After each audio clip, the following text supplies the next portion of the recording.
Mr. Attorney General, you've described the prosecution of Roger Stone as righteous. That's clearly something that the President and I disagree with you on.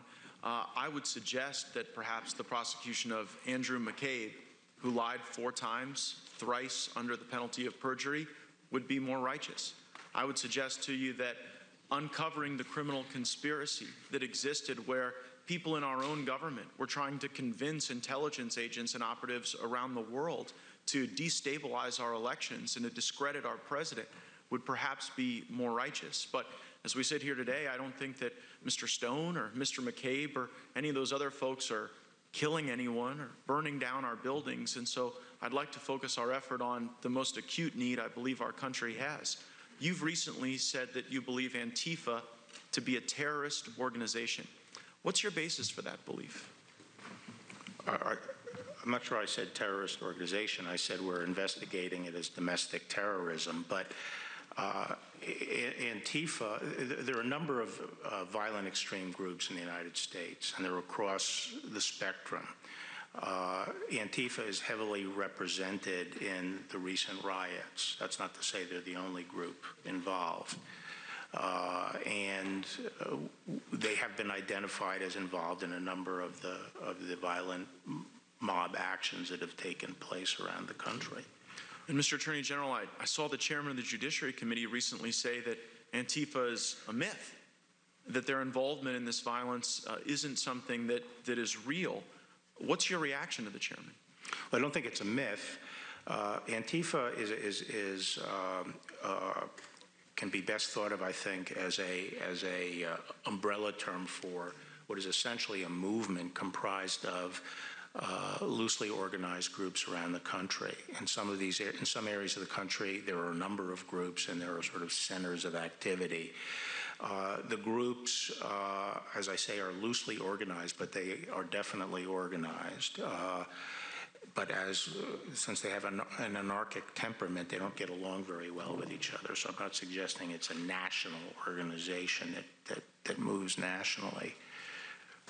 They tend to get organized for an event, and there's a lot of organization right before an event occurs, but we see a lot of the organization during the mob violence. And that is a really important distinction when determining how to apply particularly our RICO laws to an organization like this.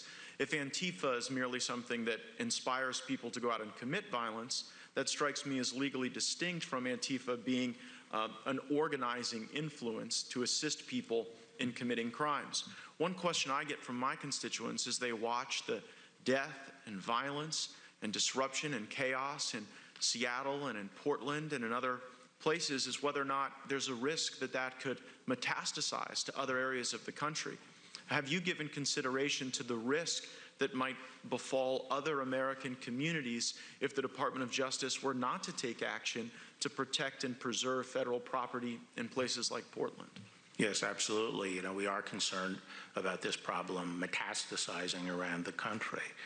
And so we feel that we have to, in a place like Portland, where we don't have the support of the local government, we have to take a stand and defend this federal property. We can't get to a level where we're going to accept these kinds of violent attacks on federal courts. And if you did what my Democrat colleagues were asking, if you merely abandoned that federal property, allowed it to be overrun, allowed the people inside to be harmed, is it your view then that Antifa and other violent people engaged in these acts would simply stop, would simply accept that as their sole victory?